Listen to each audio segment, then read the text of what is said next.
C'est quoi le problème? Alors, Félix Mathieu, effectivement, on l'a évoqué, ça fait longtemps que ce sujet est évoqué, de faire payer les secours à ceux qui prennent des risques inconsidérés, sauf que là, c'est un rapport de la Cour des comptes qui le préconise. Oui, parce qu'elle fait ce constat, effectivement, le nombre d'opérations de secours en montagne a bondi depuis 2012, et du coup, l'addition aussi, plus 54% sur une décennie. En gros, vous avez près de 10 000 interventions par an, et à plus de 10 000 euros l'intervention en moyenne. C'est assez simple le calcul. Vous faites 10 000 fois 10 000, ça fait plus de 100 millions d'euros par an, 110 millions d'euros même selon la Cour des comptes. Alors il y a plusieurs raisons à ça, mais la principale peut-être, c'est que la montagne est de plus en plus fréquentée. Il y a les skieurs, le fameux hors-piste qui cause souvent des drames, vous l'évoquiez. Mais il n'y a pas que ça. Il y a par exemple aussi, pourquoi pas ceux qui font de l'escalade. Il y a de plus en plus d'amateurs d'escalade, les VTTistes, le parapente, l'ultra-trail, parfois des sports extrêmes ou tout simplement des activités en montagne qui sont devenues très à la mode et qui attirent de plus en plus de monde. Oui, et donc que propose la Cour des comptes concrètement? Alors, de remettre en cause déjà ce vieux principe de la gratuité des secours. C'est un principe qui était, j'allais dire, intangible. Bon, la preuve qu'il le serait sans doute plus, mais ça date de l'Ancien Régime. C'est ce principe de gratuité des secours avec cette idée de la Cour des comptes qu'on pourrait, par exemple, sanctionner les recours abusifs au secours, faire payer quand l'intervention a été rendue nécessaire par quelqu'un qui a pris de gros risques, qui a été négligent, imprudent, faire payer la personne secourue. La Cour des comptes note que ça se fait à l'étranger. Il y a certains pays qui le pratiquent déjà, que ce serait donc pas totalement impossible. Sinon, il y aurait des solutions alternatives un peu entre les deux. Par exemple, mettre à contribution les organisateurs de compétitions qui soient chargés de payer les secours, ou pourquoi pas inciter les skieurs au moment où ils vont payer leur forfait à prendre aussi une assurance au passage qui serait, si ce n'est obligatoire, au moins ils seraient fortement incités à le faire. Parce qu'en assurance civile ne paye pas du coup. Quand j'ai un accident, je vais poser la question à notre invité. Alors on est avec Yannick Valençan, bonjour. Vous êtes président du syndicat interprofessionnel de la montagne. Un commentaire d'une auditrice, Martine, qui me dit que ce serait tout à fait normal de faire payer les inconscients qui font du hors-piste ou qui font prendre des risques aux sauveteurs. Alors, est-ce que les gens prennent plus de risques qu'avant, Yannick Valençan? Donc oui, je suis président du syndicat, je suis également guide de haute montagne, donc je connais bien ces problématiques, moniteur d'escalade et canyon, donc je connais bien l'ensemble des sports à risque en fait. Je pense qu'il faut d'abord revenir à quelques notions élémentaires. La montagne est un milieu naturel qui, en elle-même, est dangereuse, au même titre que l'océan. Le fait d'aller en montagne, ça expose à des risques naturels, au même titre qu'aller faire de la voile ou aller nager en mer ou dans un plan d'eau qui n'est pas une piscine. Le fait d'avoir, à un moment donné, besoin de secours n'est pas forcément la marque d'une imprudence. Et d'ailleurs, quand on consulte les spécialistes, le nombre de secours appelés inconsidérément ou qui seraient le fait d'une imprudence caractérisée, si vous voulez, ou en tout cas supérieure à la moyenne, c'est une infime minorité des cas des secours. Donc voilà, premier problème, la montagne en elle-même est un milieu dangereux. Il y a autre chose qui me gêne un petit peu dans certaines considérations de la Cour des comptes, ou en tout cas certaines idées qui en découlent, c'est le fait d'aller dire « intéressons-nous au coût des secours en montagne ». Mais à ce moment-là, pourquoi n'étudie-t-on pas le coût des secours en mer ou les secours routiers? Parce que des secours, il y en a partout. Et si on commence à toucher aux secours en montagne, pour moi, ça risque de rompre deux principes fondamentaux de la République.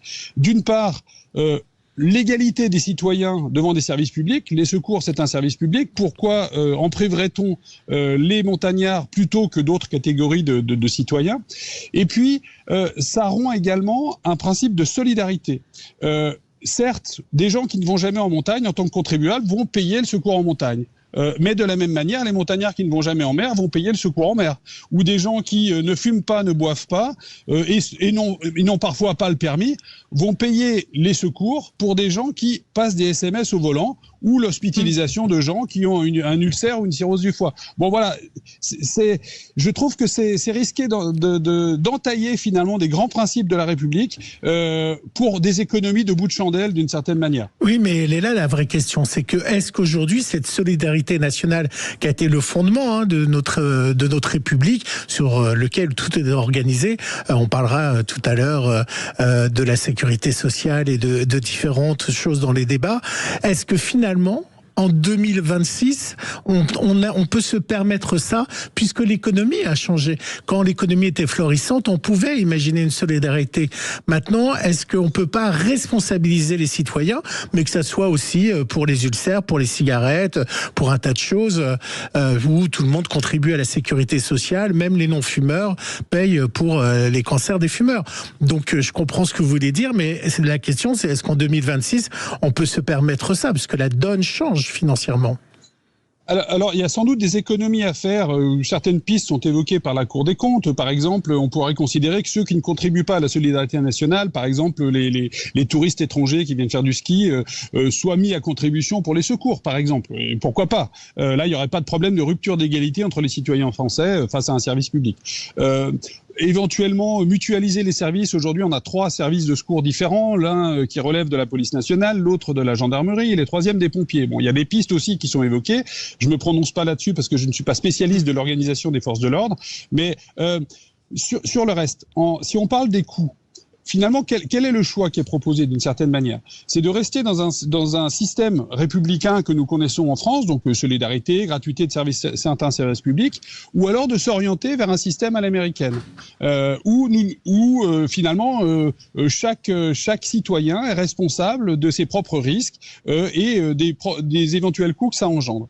Bien, il faut savoir, faut connaître un petit peu les États-Unis pour voir ce qui se passe là-bas, avec tout un tas de laissés pour compte, notamment au niveau des sanitaires, par exemple.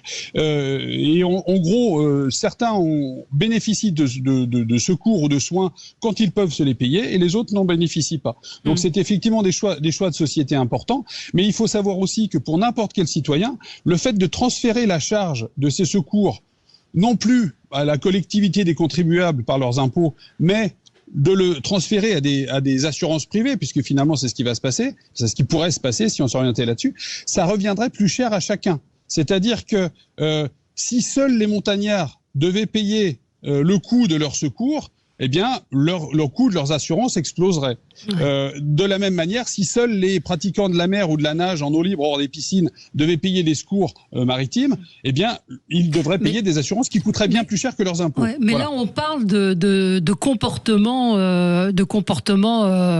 irresponsables ou hors la loi. Enfin, c'est, j'imagine. Oui, mais on en parle à tort. En fait, on en parle à tort. C'est parce que statistiquement, c'est très faible ce genre de choses. C'est pas ça qui impacte les coûts. Ce qui impacte réellement les coûts, c'est l'augmentation de manière générale de la fréquentation de la montagne. J'allais dire d'une certaine manière, l'économie touristique de montagne devrait s'en réjouir d'une certaine manière. Voilà. Et d'autre part, en ce qui concerne les comportements à risque, il faut savoir qu'effectivement, on cite souvent comme exemple les secours en alpinisme ou en ski hors piste, par exemple, qui sont les disciplines les plus à risque. Ça représente grosso modo 50 morts par an. Alors que parallèlement, il y a à peu près 200 morts par an de la simple randonnée sur les chemins. Donc, oui, bien sûr. Ouais. Alors on va y revenir avec vous, 0826 300 300 si vous voulez témoigner, réagir à ce qui vient d'être dit par Yannick Valençon, président du syndicat interprofessionnel de la montagne. C'est intéressant de vous avoir, d'entendre ce point de vue effectivement qui va en brèche un peu les idées reçues, puis s'interroger sur cette proposition de la Cour des comptes du coup. À tout de suite. Sud Radio. Sud Radio. Parlons vrai. Parlons vrai. Sud Radio. Parlons vrai. Mettez-vous d'accord. Valérie Expert. Et on est de retour avec vous sur Sud Radio. C'est quoi le problème ce matin, Félix Mathieu? C'est cette question qui revient, on l'a dit, c'est un petit peu un serpent de mer ou un marronnier, c'est selon quand il y a des accidents en montagne, quand il y a des avalanches, que les secours sont appelés. Régulièrement, on s'interroge sur la responsabilité de ces gens qui font du hors-piste, par exemple, ou de l'escalade, et qui de leur imprudence mettent parfois en danger, c'est ce que me dit une auditrice, les secours. Et on a avec nous Yannick Valençon qui modère très fortement cette idée reçue selon laquelle il y aurait une recrudescence de ces accidents. Vous êtes Yannick Valençon, vous êtes toujours avec nous, président du syndicat interprofessionnel de la montagne. Et on a Fabrice, un auditeur qui voulait réagir. Bonjour Fabrice. Bonjour Valérie. Bonjour. Oui, personnellement, moi je me place pas sur l'aspect, j'entends évidemment tous les arguments. Bon, je me place pas forcément sur l'aspect économique des choses. Moi, je me placerai beaucoup plus sur les valeurs de la société qui sont mises à mal depuis très longtemps et de plus en plus, à savoir le rapport entre les droits et les devoirs. On a tous des droits et pour obtenir ces droits, on cultive des devoirs, logiquement.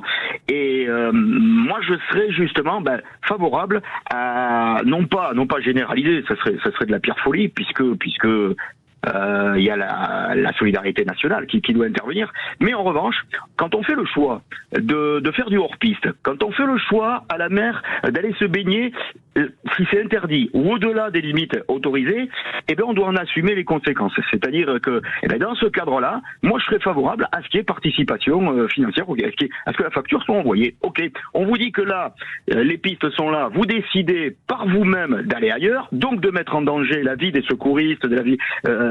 voilà, tout simplement. Faut en assumer les conséquences. Quand on fait des choix, on en assume les conséquences. Voilà. Je suis pas pour la généralisation du règlement des secours, évidemment, parce que non, ça c'est impensable. Mais moi, je pense que dans un cas comme ça, on doit responsabiliser les gens. Ok, vous décidez d'outrepasser quelque part la loi, les règles. Vous en assumez les conséquences. Alors, voilà. Félix Mathieu, merci de votre témoignage. Je pense que Yannick Valençon va vous répondre, mais Félix avait une question qui allait dans qui peut être une conséquence de ce que vous dites. Oui. Vous craignez aussi, il pourrait y avoir ce risque que les gens n'osent plus appeler les secours si on entrait dans cette logique parce qu'ils auraient peur de la facture qu'on viendrait leur réclamer après coup. Il y a ça aussi comme appréhension. C'est pas possible de distinguer, comme le dit notre auditeur, les seuls cas dans lesquels la personne secourue a pris un gros risque, Yannick Valençon ? Alors, il y a plusieurs choses. Déjà, pour répondre à l'auditeur, dont je me rappelle plus le prénom, désolé. Fabrice. Fabrice. Voilà, pour répondre à Fabrice. La loi en France n'interdit pas d'aller dans, on va dire, le hors-piste au sens large, sachant que le hors-piste, c'est l'immense majorité du territoire des Alpes et des montagnes en général. Il y a une liberté d'aller sur le terrain naturel de manière générale, et il n'y a qu'exceptionnellement, très exceptionnellement, par exemple sur un risque 5, sur l'échelle de 5, en risque d'avalanche, que parfois des préfets ou des communes décident de prendre un arrêté municipal ou préfectoral interdisant la pratique. Donc, le fait de se retrouver en hors-piste ou en alpinisme ou en escalade ou je ne sais quoi à un moment donné, ne relève pas du tout d'une infraction à la loi. D'autre part, il existe déjà... Pardon, le hors-piste, c'est pas une infraction à la loi ? Non, pas du tout. Absolument pas. Seulement quand un arrêté préfectoral est pris dans des circonstances exceptionnelles qu'on a pu connaître récemment. Pour des risques d'avalanche, c'est ça voilà. Oui, disons que les autorités publiques vont évaluer les risques particuliers à un moment donné, puis dire, écoutez, si les risques sont très supérieurs à la moyenne, voire incommensurables, éventuellement, ils peuvent prendre un arrêté limité et qui, pendant quelques jours, va interdire, par exemple, aux remontées mécaniques d'ouvrir ou aux gens de pratiquer le hors-piste, mais c'est très exceptionnel. D'accord. Bon, en dehors de ça, le principe, on a le droit d'aller partout, et j'allais dire d'une certaine manière, heureusement. Parce que sinon, on pourrait plus bouger sur le territoire. La totalité ou la quasi 98% du territoire est entre guillemets hors piste, c'est-à-dire hors limite gérée par la puissance publique. Alors, d'autre part, en ce qui concerne maintenant la responsabilisation, voire le remboursement des secours quand on estime que les risques ont été pris ou les imprudences manifestes ont été commises. Bon, l'arsenal juridique, il existe déjà. C'est-à-dire que, par exemple, des gens qui, à Chamonix, ont décidé d'appeler les secours alors qu'ils étaient simplement fatigués et qu'ils n'étaient pas du tout en danger, eh bien, dans des cas comme ça, les gens ont été condamnés à une amende qui couvrait le montant des secours.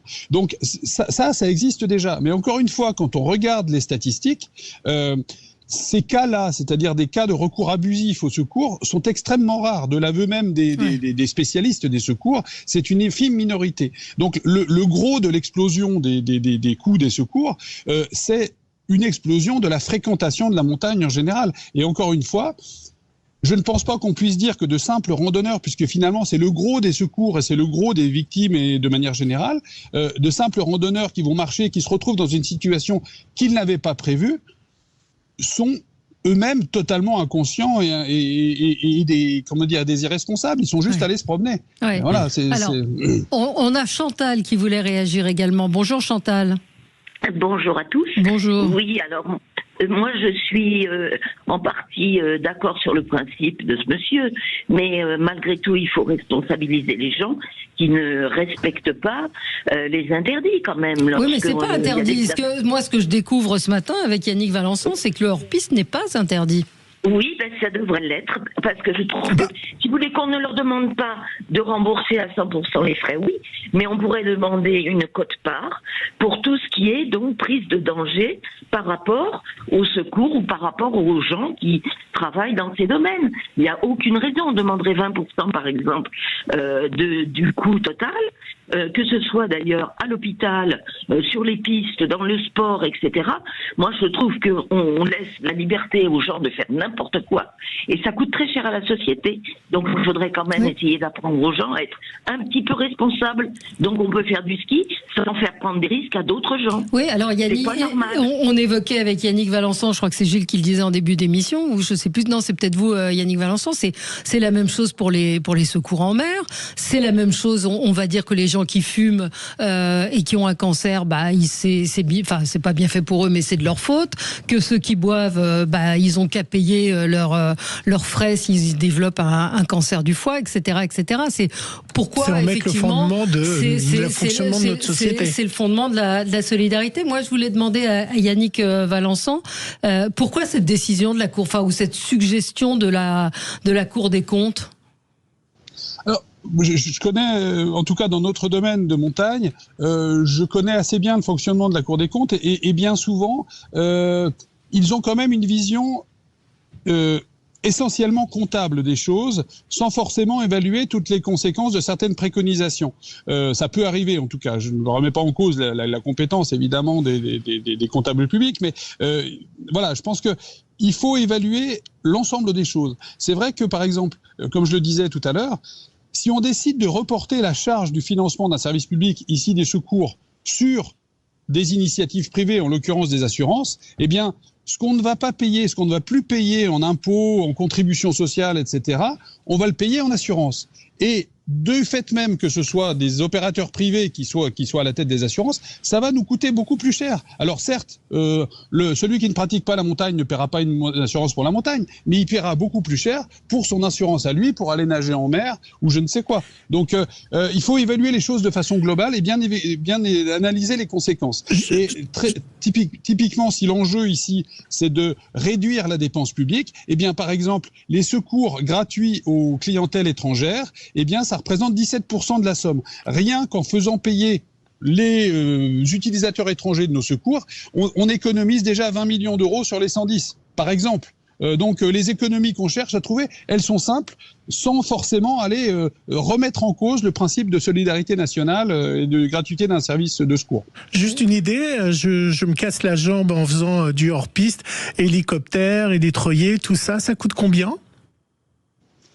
La moyenne des secours, la moyenne du prix d'une intervention héliportée, c'est 11 000 euros.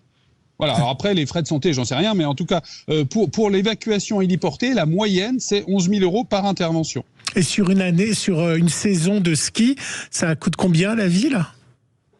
Alors, je ne connais pas le détail mois par mois et saison par saison, mais la globalité du service de secours en montagne, c'est 110 millions d'euros par an. Mais ça comprend tout, c'est-à-dire Oui, 110 millions d'euros par an, mais ça comprend tout, c'est-à-dire l'entraînement, la rémunération de l'ensemble des équipes de secours à l'année, l'entretien des machines, c'est des hélicoptères, c'est pas donné, avec l'amortissement des machines, etc. In fine, c'est pas tant que ça. Je rappelle par exemple une simple école qui a le monopole de la formation des moniteurs de ski, par exemple en France, formation qui a vocation à disparaître à terme, soit dit en passant, elle a un budget de 24 millions d'euros. Donc moi, typiquement, je préfère payer 110 millions d'euros pour un service de secours et un principe de solidarité que dépenser, par exemple, 24 millions d'euros par an à former des moniteurs de ski. Ouais. Est-ce que faire du hors-piste, c'est un gros risque ? C'est pas toujours un gros risque. Encore une fois, ça dépend des conditions du moment. On a une échelle de 1 à 5 pour le risque d'avalanche. Aller faire du hors-piste par risque 1 ou 2, ce n'est pas du tout un gros risque. Et puis, il y a plein de stratégies qui sont développées par les professionnels pour aller au bon endroit au moment T, si vous voulez. Donc, par principe, mais de façon générale, de toute façon, la montagne est un environnement naturel dangereux, au même titre que l'océan. Voilà. Vous l'avez rappelé sur le chiffre nous a surpris sur le nombre de morts en randonnée chaque année. C'est 150 morts, c'est ça ? À peu près, c'est ça. Globalement, il y a 200 morts, 200 victimes mortelles par an en montagne. Et sur ces 200, l'immense majorité, ce sont des randonneurs à pied. Voilà. Bon, on peut se dire que comme tous les rapports de la Cour des comptes, il servira à caler une armoire. Donc on aura l'occasion, je pense, de redébattre du sujet encore. Mais j'ai trouvé intéressant les éléments que vous nous avez donnés. Moi, j'ai appris des choses, que le hors-piste n'est pas interdit et que les accidents, finalement, ne sont pas si nombreux que ça et qu'il faut faire attention, peut-être, effectivement, à l'effet de loupe quand il y a des incidents dramatiques. Merci à vous, merci Yannick Valençon d'avoir été avec nous, président du syndicat interprofessionnel de la montagne. Et merci à vous, Félix Mathieu. Nous, on se retrouve dans un instant pour les débats, un commentaire de l'actualité. À tout de suite.